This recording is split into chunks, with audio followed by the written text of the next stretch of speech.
Assalamualaikum warahmatullahi wabarakatuh. Perkenalkan, nama saya Yeni Aprila. Saya adalah calon guru penggerak angkatan 11 Kabupaten Oku, Sumatera Selatan. Hari ini saya berada di SD Negeri 12 Oku untuk melakukan wawancara bersama Kepala Sekolah SD Negeri 12 Oku. Assalamualaikum Ibu. Waalaikumsalam. Apa kabarnya Bu? Alhamdulillah sehat ini. Iya Bu, kedatangan saya kemari ini yang pertama adalah silaturahmi Ibu. Ya. Yang kedua, saya ingin berbincang-bincang dengan Ibu seputar masalah pengambilan keputusan berbasis nilai-nilai kebajikan sebagai pemimpin Bu. Oh siap. Iya. Bincang-bincang sedikit ini tentang menyangkut dilema etika Bu. Dilema etika sebagai seorang pemimpin kepala sekolah dalam lingkup sekolah atau masalah-masalah yang terjadi dalam sekolahnya. Bisa kita mulai Bu? Mulai bisa? Iya. Selama ini bagaimana Ibu dapat mengidentifikasi kasus-kasus yang dari sudut pandang moral dan hukum Bu? Iya. Untuk kasus masalah melanggar hukum atau moral, tentu saja adanya benar lawan salah ya Bu ini. Ini adalah suatu rujukan moral. Namun jika masih dikatakan benar, lawan benar, maka masalah tersebut termasuk dalam kategori yaitu adalah dilema etika. Iya. Itu. Jadi ketika kita berhadapan dengan dilema etika antara benar dan benar, itu masih dalam kategori yang masih membingungkan sekali. Iya, ya. sangat membingungkan sekali antara dilema benar ya, lawan benar ya. antara benar melawan benar. Nah. Baiklah Bu, selama ini Bu, bagaimana Ibu menjalankan atau mengambil keputusan di sekolah Ibu ya, terutama untuk kasus-kasus di mana ada dua kepentingan ya Bu, yang sama-sama benar atau sama-sama mengandung nilai kebajikan Bu. Iya. Selama ini untuk dalam mengambil suatu keputusan di sekolah yang sama-sama mengandung nilai kebajikan, saya sebagai kepala sekolah akan melakukan suatu identifikasi terlebih dahulu terhadap kasus tersebut dari berbagai sudut pandang, kemudian menimbang secara matang mana yang benar dan keputusan tersebut tidak merugikan banyak orang. Ya. Jadi ketika Ibu akan mengambil keputusan itu, Ibu harus mempertimbangkan dulu. Jadi banyak aspek-aspek yang harus dipertimbangkan Bu ya. Kira-kira apakah merugikan banyak orang, sebuah pihak atau sebelah tidak? pihak. Ya. Iya benar sekali Bu. Kemudian Bu, langkah-langkah nih Bu, langkah-langkah atau prosedur seperti apa yang bisa Ibu lakukan selama ini? Iya. Langkah pertama yaitu menentukan penyebab permasalahan. Kemudian selanjutnya menentukan siapa saja yang terlibat. Kemudian kita langsung menanyakan kepada orang-orang yang terdekat. Selanjutnya kita berdiskusi kepada warga sekolah, yaitu guru, orang tua siswa, kepada murid ya. Kemudian kita membuat beberapa solusi tentang keputusan tersebut. Selanjutnya kita menimbangkan kembali dari berbagai sudut pandang. Kemudian kita baru mengambil suatu keputusan. Jadi ketika kita akan Ibu akan mengambil keputusan itu tidak langsung sat-sat gitu Bu ya, langsung dapat keputusan. Kita mengambil beberapa langkah tersebut. Jadi masih banyak sekali yang harus dilibatkan di situ Bu ya. Selain dari warga sekolah, juga dari orang terdekat. Itu juga harus dipanggil juga. Iya benar sekali. Oke Bu, lanjut lagi nih. Hal-hal apa saja nih Bu yang selama ini Ibu anggap efektif dalam pengambilan keputusan pada kasus-kasus dilema etika ini? Iya. Terlebih dahulu saya sebagai kepala sekolah yaitu melakukan analisis kasus ya. Kita analisis dulu kasus tersebut, kemudian kita menentukan solusi. Kemudian kita menyelesaikan dengan peraturan-peraturan dengan norma-norma yang berlaku, serta kita harus mengedepankan kepentingan umum. Kemudian yang mana saja yang bermanfaat bagi orang banyak, tentunya untuk jangka panjang, bukan untuk jangka pendek tersebut. Itu. Jadi solusi dari permasalahan ini bukan hanya sekedar jangka pendek. Iya, ya? untuk jangka panjang. Jadi seterusnya itu bakal kita tahu dampak dari keputusan yang kita ambil tersebut. Iya benar sekali Bu. Kira-kira hal-hal apa saja nih Bu yang selama ini merupakan tantangan dalam pengambilan keputusan pada kasus-kasus dilema etika ini? Iya, banyak sekali tantangan dalam mengambil suatu keputusan yaitu adalah mencari suatu keputusan terbaik, karena keduanya merupakan masalah yang sama-sama benar tadi kan. Nah, kemudian dalam mengambil keputusan tersebut harus menguntungkan kedua belah pihak dan tidak merugikan kedua belah pihak tentunya. Ya. Jadi kita itu waktu mengambil keputusan itu memang banyak sekali tantangannya. Iya. Jadi kita harus merincikan dulu bagaimana, apakah merugikan salah satu pihak atau tidak. Jadi seperti itu. Jadi semua keputusan yang diambil oleh ibu pastinya akan memberikan manfaat yang terbaik bagi kedua belah pihak tersebut. Oke Bu.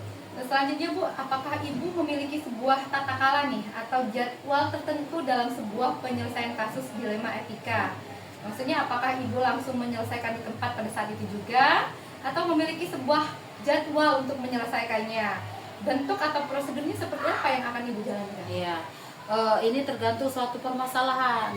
Untuk memutuskan suatu permasalahan yang ringan, biasanya saya sebagai kepala sekolah itu langsung mengambil suatu keputusan. Namun jika permasalahannya berat, saya melakukan sesuai dengan langkah-langkah. Ada beberapa langkah, yaitu menentukan penyebab permasalahan. Ada 3 langkah yang dapat kita ambil, yaitu 1, menentukan permasalahan, kemudian menentukan siapa yang terlibat dalam permasalahan tersebut, kemudian menanyakan kepada orang-orang terdekat, selanjutnya berdiskusi dengan warga sekolah, kemudian kita membuat beberapa solusi keputusan, kemudian kita menimbang lagi dari berbagai sudut pandang, kemudian kita baru mengambil keputusan tersebut. Itu Ibu Yeni. Jadi banyak langkah yang kita lakukan. Jadi ternyata untuk menjadi seorang kepala sekolah itu bukan hal yang mudah gitu. Iya. Jadi untuk mengambil keputusan itu ternyata banyak sekali langkah pertimbangan dan langkah-langkah. Iya, jadi kalau selama ini juga kan saya juga berpikir nih Bu, ketika saya melihat seorang kepala sekolah gitu kan, kenapa ya kepala sekolah itu lama sekali ketika mengambil keputusan dalam sebuah kasus atau sebuah permasalahan yang ada di sekolahan. Ternyata banyak sekali yang dipertimbangkan, tidak bisa langsung satu gitu. Kecuali masalahnya ringan gitu kan, langsung bisa diselesaikan di tempat. Kalau masalahnya sudah mulai berat, melibatkan warga luar, itu harus beberapa faktor. Jadi untuk menjadi seorang pemimpin itu bukan semudah yang kita kira ya Bu ya. Oke Bu, adakah gini ya Bu, adakah seseorang nih atau faktor-faktor yang selama ini mempermudah atau membantu ibu nih dalam mengambil keputusan dalam kasus-kasus dilema etika ini? Iya. Dalam mengambil sebuah keputusan itu, saya sebagai kepala sekolah mengajak warga sekolah, mengajak stakeholder yang ada di sini, misalnya wali murid, orang-orang yang mempunyai kepentingan dalam suatu permasalahan tersebut, kemudian orang-orang yang punya kedekatan dalam personal dengan permasalahan yang kita hadapi. Jadi mereka itu kita libatkan semua Bu ini. Oh iya benar-benar. Jadi tidak hanya kita sendiri ya Bu ya, terlibat dalam masalah ini. Jadi untuk mengambil keputusan Ibu melibatkan stakeholder yang ada di sekolah. Jadi semua warga sekolah diajak ya bersama-sama. Berarti musyawarah sekali nih Bu. Iya. Oke Bu, ini yang terakhir nih Bu, pertanyaannya. Dari semua hal yang telah disampaikan nih Bu, pembelajaran apa yang Ibu dapat atau Ibu petik dari pengalaman Ibu mengambil keputusan dilema etika ini sendiri? Ya, pengalaman yang kita dapatkan yaitu saya sebagai kepala sekolah sendiri menjadi lebih bijaksana dalam mengambil atau menganalisis dari sebuah permasalahan untuk dijadikan suatu pertimbangan dalam menentukan solusi dari setiap permasalahan yang kita hadapi. Itu saja Ibu Yeni. Terima kasih nih Bu. Sama-sama. Apa yang menjadi pengalaman Ibu sebagai seorang pemimpin, semoga nanti bermanfaat juga kepada saya dan juga kepada semua orang. Insya Allah, amin. Luar biasa sekali bincang-bincang kita hari ini. Ibu Yeni. Ya Bu, terima kasih. Sukses selalu Ibu Yeni. Terima kasih. Oke. Kepala Sekolah SD Negeri 12 Ipoku, semoga apa yang sudah menjadi perbincangan menjadi bermanfaat bagi kita semua. Wassalamualaikum warahmatullahi wabarakatuh.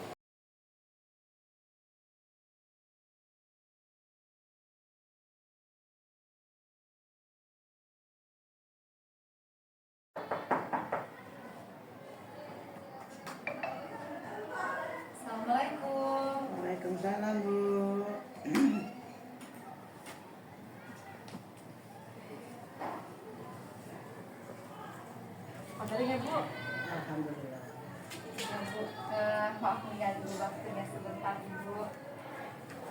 ini ibu masih dalam keadaan ini nggak? Sibuk nggak sekarang? Tidak. Tidak. Bu, kedatangan saya kemari, saya ingin berbincang-bincang sedikit ibu ya tentang masalah yang ada di sekolahan ibu. Tapi agak sedikit menyita waktu ibu dari kesibukan ibu itu sih. Lagi baca di balik. Alhamdulillah. Tapi kurangnya ada ganggu kesehatan, agak batuk. Oh, memang lagi bersin bu ya batuk. Iya, tidak apa-apa, semoga cepat sehat ya bu ya. Jadi kedatangannya di sini ini bu, ini ingin sedikit berbincang-bincang tentang masalah sekolah, tentang dilema-dilema yang ada di sekolahan. Boleh kita wawancara sekarang? Terima kasih. Oke, terima kasih bu. Oke bu, yang ingin saya tanyakan di sini itu tentang masalah dilema etika ya bu ya, yang kita ada di sekolahan. Itu kan banyak sekali dilema-dilema etika kita dengan banyaknya siswa. Kita merasa kadang-kadang sebagai kepala sekolah itu kan pasti banyak sekali dilema-dilemanya. Nah di sini tuh ada yang banyak ada beberapa pertanyaan yang ingin sekali saya tanyakan sama ibu. Selama ini bagaimana ibu dapat mengidentifikasi dari kasus-kasus yang dari sudut pandang moral dan hukum itu sendiri? Apabila kasus tersebut melanggar hukum, Ya. maka sudah tentu benar lawan salah. Ini adalah rujukan moral. Ya, kalau benar lawan salah ya bu ya. Namun jika dikatakan masih bisa dikatakan benar lawan benar, maka masalah tersebut termasuk dari dilema etika. Iya. Itulah hal yang paling sulit terjadi nih ketika dilema etika antara benar lawan benar gitu ya bu ya. Tapi selama ini bagaimana ibu menjalankan pengambilan keputusan di sekolahan ibu, terutama untuk kasus-kasus di mana ada dua kepentingan yang sama-sama benar sama benar gitu bu, yang mengandung nilai kebajikan? Selama ini dalam pengambilan keputusan di sekolah yang sama-sama mengandung nilai kebajikan, saya akan melakukan identifikasi terlebih dahulu terhadap kasus tersebut dari berbagai sudut pandang, kemudian menimbang secara matang mana yang paling benar dan keputusan tersebut tidak merugikan banyak orang. Ya, jadi masalah itu harus ditimbang-timbang dulu, dipilih-pilih dulu ya bu ya, supaya tidak merugikan dari salah satu pihak seperti itu ya bu ya. Ternyata untuk dilema etika terasa sekali ya. Untuk selanjutnya bu, langkah-langkah atau prosedur seperti apa bu yang bisa ibu lakukan selama ini bu?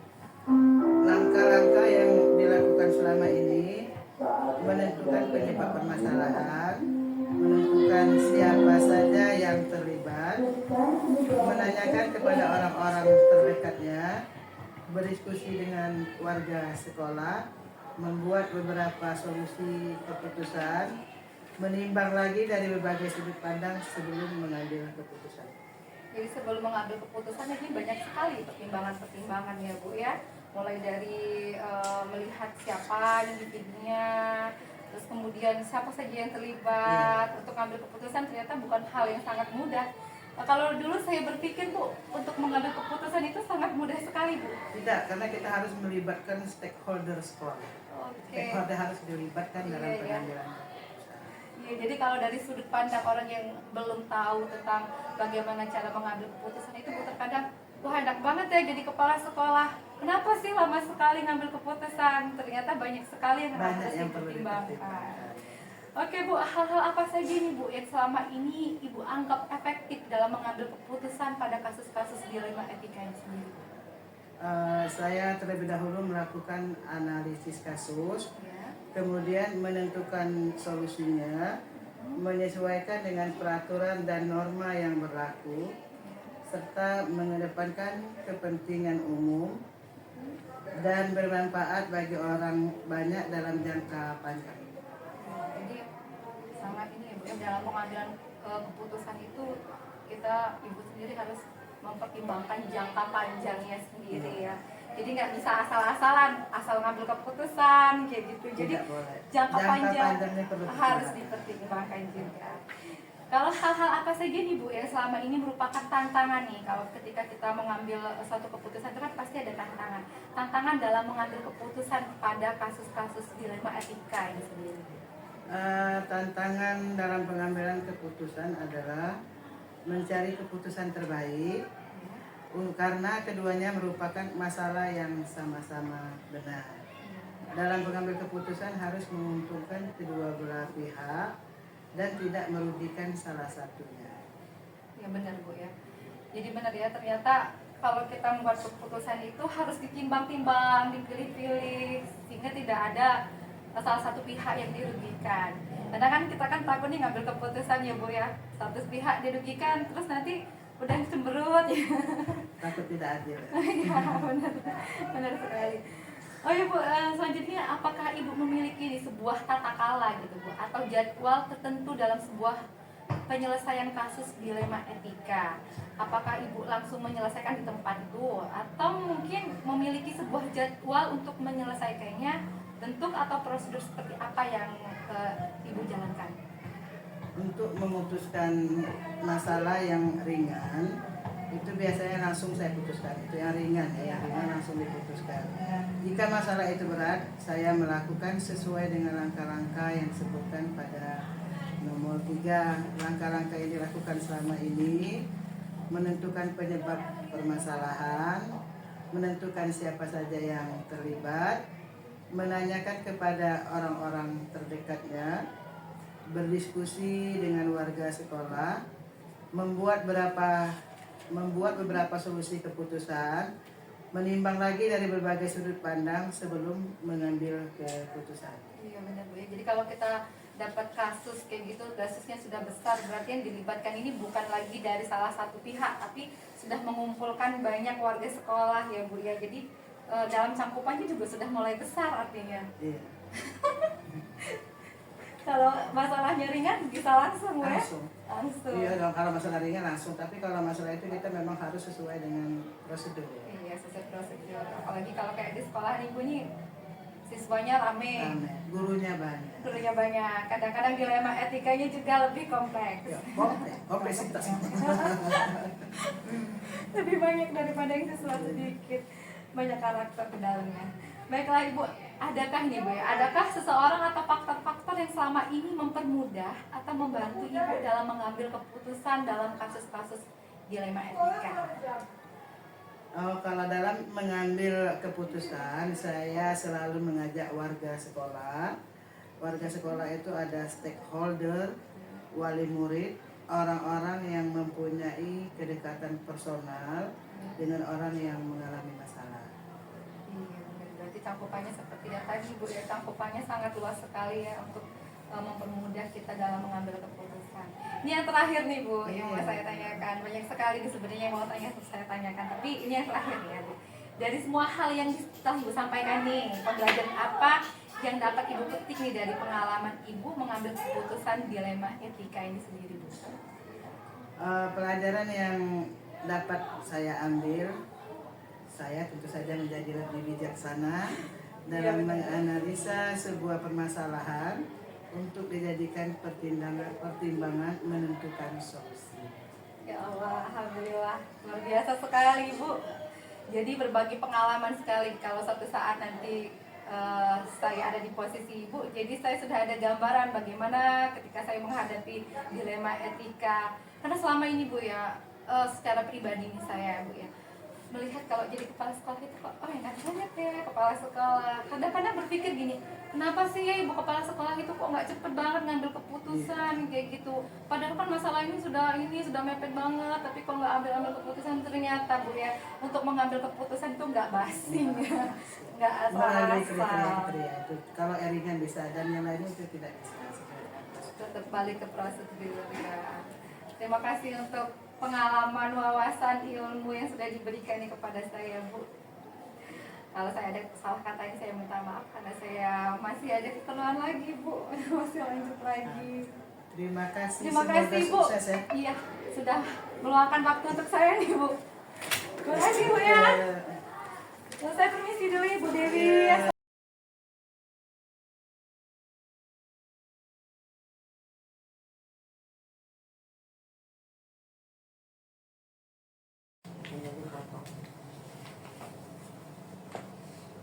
Assalamualaikum Bu. Waalaikumsalam, silakan. Dengan siapa ini? Iya, saya dengan ini Bu. Gimana Bu kabarnya Bu? Alhamdulillah sehat selalu. Iya. Mana kabar Bu Yeni? Ya Alhamdulillah Ibu baik Bu. Alhamdulillah, mudah-mudahan selalu baik kita ya. Iya. Gimana, ada keperluan apa ini? Iya Ibu di sini saya ingin sedikit bincang-bincang Bu ya, boleh ya? Boleh. Oke. Kira-kira tidak ada kesibukan lain Bu? Insya Allah disempatkan. Iya, alhamdulillah Bu ya. Gak apa-apa ya Bu ya, di Boleh. sini saya mengganggu Silakan. sedikit Ya, dari apa-apa, aktivitasnya. ya. Sedikit ingin bincang-bincang ya Bu ya tentang sekolah yang pastinya. Boleh. Ada yang ingin saya bertanyakan ini Bu ya di sini. Kira-kira Bu selama ini bagaimana begitu Ibu dapat mengidentifikasi kasus-kasus yang dari sudut pandang moral dan hukum. Jadi saya datang ke sini langsung Ibu nanya. Apa-apa. Ya, kalau untuk melihat apa yang dipertanyakan, bagaimana mengidentifikasi kasus itu dari sudut pandang moral dan hukum, Iya. yang jelas kita lihat dulu apakah itu merupakan pelanggaran hukum, apakah itu juga merupakan pelanggaran moral. Karena Ibu Yeni juga tahu yang namanya di dunia pendidikan itu kan banyak kasus, banyak hal yang ternyata ya bisa dipilah-pilah, salah satunya berdasarkan hukum dan berdasarkan moral. Apabila kasus tersebut melanggar hukum, ya jelas kita harus tentu benar-benar mengetahui bagaimana prosesnya. Yang jelas hal itu tidak mungkin berlawanan dengan yang namanya moral atau wujud moral tersebut. Ya. Tapi jika masalah itu dikatakan benar-benar melawan atau jauh-jauh dari yang namanya moral, jelas masalah tersebut pasti terkait dengan yang namanya etika. Iya benar. Karena sekarang kan etika siswa ini sekarang tuh jadi hal yang utama sekali kita dalam dunia pendidikan. Betul. Kadang-kadang semakin kesini kadang-kadang etika siswa itu kadang-kadang sedikit menurun. Jadi kita perlu adakan lagi penguatan etika kepada siswa-siswa sekolah ini. Oke Bu, selanjutnya selama ini bagaimana Ibu menjalankan dalam pengambilan keputusan di sekolah Ibu, terutama untuk kasus-kasus di mana ada dua kepentingan Ibu yang sama-sama, misalnya sama-sama benar sama benar begitu, yang mengandung nilai kebajikan kayak gitu. Ya. Oke, kalau terkait dengan kebijakan atau keputusan yang harus kita ambil, ya jelas sekolah itu harus melihat dulu nilai-nilai kebajikan yang ada, kan? Mungkin ya salah satunya dengan cara mengidentifikasi terlebih dahulu terhadap kasus tersebut. Apakah kasus itu memang harus dipandang untuk menimbangkan salah satu hal yang mungkin dianggap itu ya apakah ini memang ada nilai yang baik atau tidak. Secara matang kita memang harus meninjau atau mengidentifikasi. Jangan sampai nanti kita punya keputusan, justru keputusan itu akan merusak tatanan yang sudah kita bentuk. Jadi ya itu tadi, jadi pandangan kita harus pandang dulu dari sudut pandang yang mana nanti akan ya mungkin secara matang atau mungkin yang paling benar yang harus kita putuskan. Dengan kata lain tidak akan merugikan pihak yang lain. Iya benar sekali Bu. Jadi kepentingan itu tidak boleh kita sampai merugikan pihak-pihak lain ya. Betul. Untuk selanjutnya Bu, kalau misalnya untuk langkah-langkahnya sendiri, langkah-langkah atau prosedur seperti apa kira-kira yang biasa Ibu lakukan selama ini dalam menghadapi masalah-masalah pengambilan keputusan seperti yang Ibu jelaskan tadi? Oke. Sebenarnya langkah-langkah itu setiap individu atau setiap sekolah itu mungkin punya tersendiri. Tapi mungkin secara umum langkah-langkah itu jelas. Yang pertama kita harus menentukan penyebab permasalahan tersebut. Lalu yang kedua menentukan siapa saja sih yang terlibat dalam permasalahan tersebut. Yang selanjutnya mungkin menanyakan pada orang-orang terdekat yang kira-kira ada kaitannya dengan permasalahan tersebut. Selanjutnya kita harus tetap berdiskusi, kita harus namanya sharing dengan yang namanya warga sekolah. Lanjut kita lagi membuat beberapa solusi keputusan, itu pun harus didiskusikan, jangan sampai nanti keputusan itu atau langkah-langkah yang kita ambil nanti malah salah langkah, kan itu. Mungkin dari untuk menimbang-nimbang yang lain mungkin ada satu keputusan ya mungkin harus kita ajak diskusi di luar dari warga sekolah yang ada kaitannya dengan permasalahan yang ada. Ini luar biasa sekali. Jadi pengembangan dalam pengambilan keputusan langkah-langkah ini Iya. tidak hanya melibatkan dari siswa itu sendiri, Betul. tapi warga sekolah dan juga yang berkaitan dengan Benar. siswa tersebut ya. Iya. Oke, Ibu. Ada lagi. Iya, baik lagi. Lalu selanjutnya gini Bu, hal-hal apa saja yang selama ini Ibu anggap itu efektif dalam pengambilan keputusan pada kasus-kasus dilema etika kayak gitu? Oke. Kalau untuk yang dianggap efektif, ya karena kan kalau dianggap efektif itu kan bahasa kita kan relatif ya, relatif efektif. Kalau dikatakan efektif benar kayaknya belum kan ya namanya, tapi ya kita anggaplah itu menjadi suatu keefektifan bagi kita.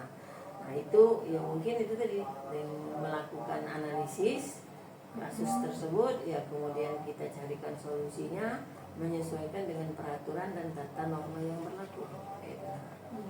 Nah ya mungkin dari sisi peraturan bisa, tapi normanya tidak cocok, ya dari situ juga kan seperti itu kan ya. Nah, jadi mungkin dalam hal ini ya mungkin kita mengedepankan yang namanya manfaat bagi orang banyak.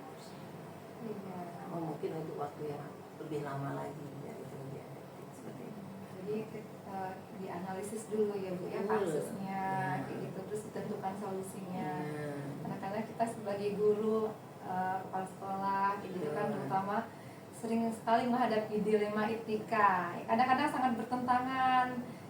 Mau ada rasanya kayak mau dihukum, tapi di sebelah pihak kita merasa kita kasihan gitu kepada anak tersebut ya Bu. Jadi kayak Ibu bilang tadi, bisa jadi dalam satu peraturan itu memang harus kita laksanakan tindakan, tapi secara norma kita harus mempertimbangkan tindakan tersebut. Itu tadi harus dipertimbangkan benar-benar dalam posisi itu.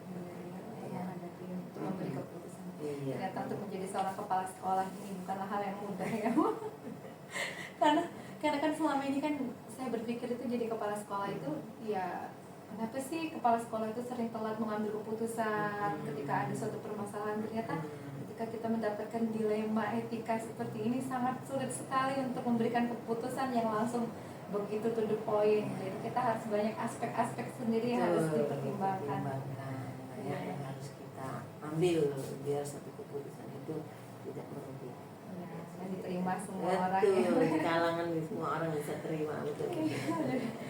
Kemudian gini Bu, hal-hal apa saja nih yang selama ini merupakan tantangan dalam pengambilan keputusan pada kasus-kasus dilema etika? Pastikan kita ada tantangan-tantangan nih seperti yang saya bilang tadi ya. Ternyata begitu sulitnya ya jadi kepala sekolah.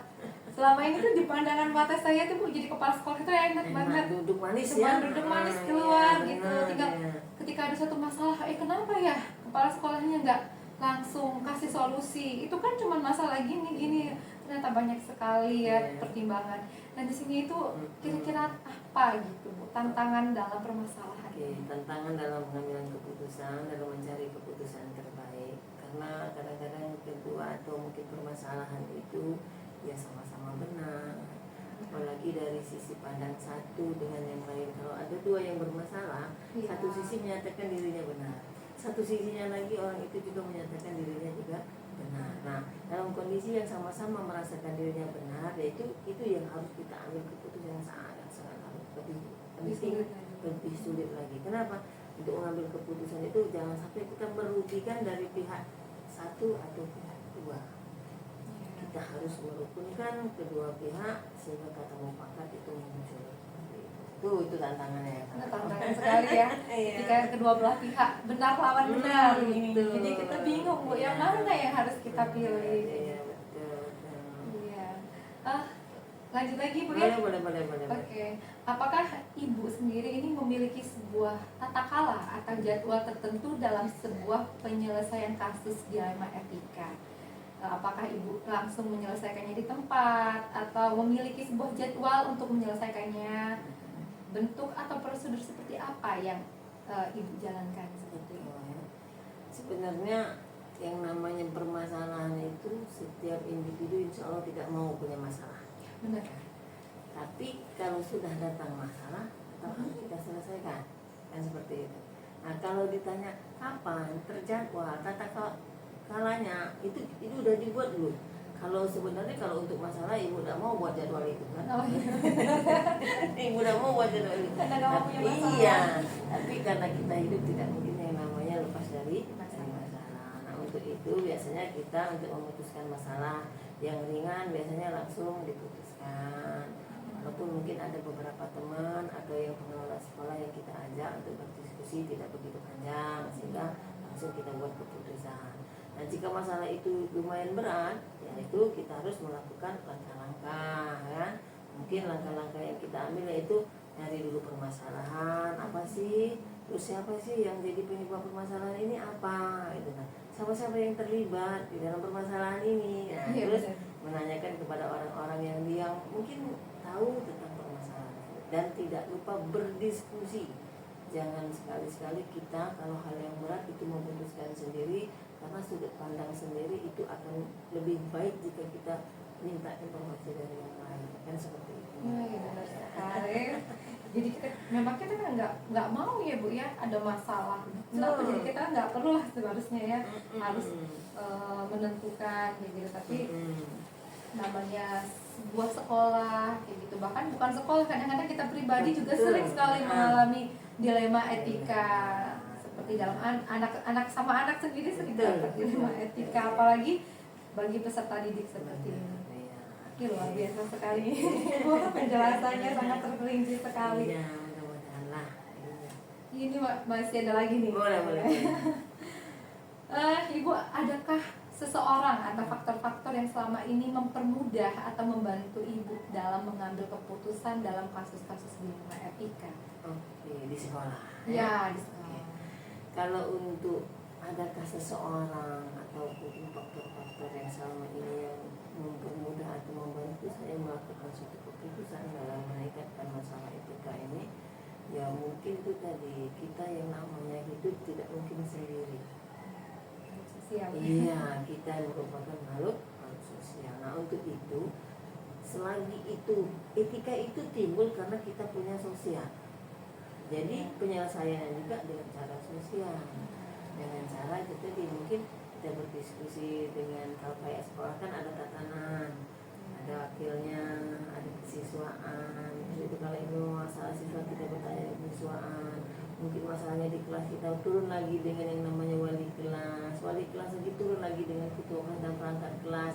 Akhirnya kan nantilah muncullah satu keputusan. Jadi itu mempermudah kita dalam membuat satu keputusan.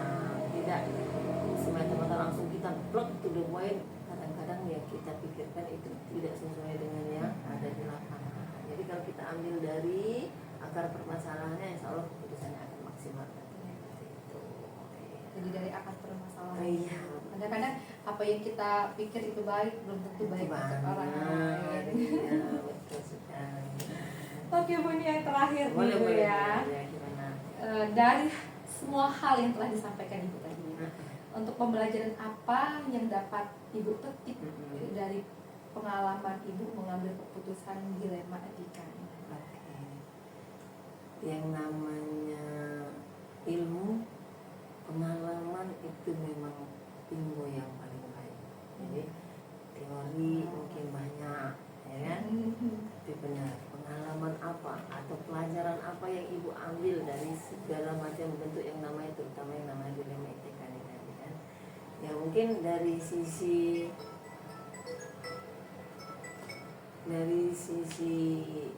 saya dalam mengambil kebijakan itu ya sangat lumayan dalam menganalisa sebuah masalah itu, akan mempertimbangkan bagaimana menjadi solusi yang terbaik seperti itu, ya kan? Karena kalau tidak akhir dari yang namanya kita membuat keputusan itu kan akan membuat yang namanya solusi.